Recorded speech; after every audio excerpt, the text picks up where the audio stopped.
morning guys, good day. So meron lang akong i-share.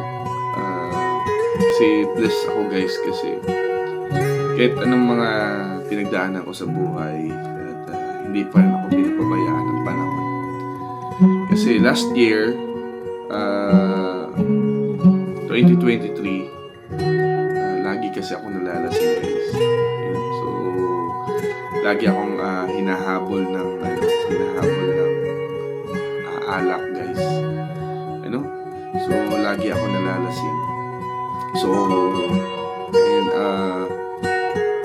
and nag-pray ako na sana this year 2024 na maging hindi na ako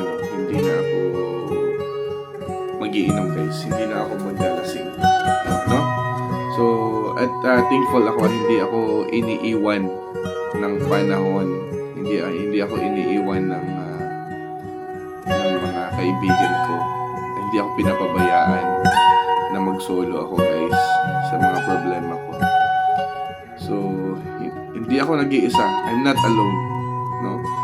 So this year, last year kasi lagi ako nalalasing. So iyan ako na yon. Iiwanan ko na yung mga bad habits ko na yun. So this 2024, so thankful ako hindi ako nag-iisa. Nandyan pa rin sila. So hindi na ako maglalasing ngayon.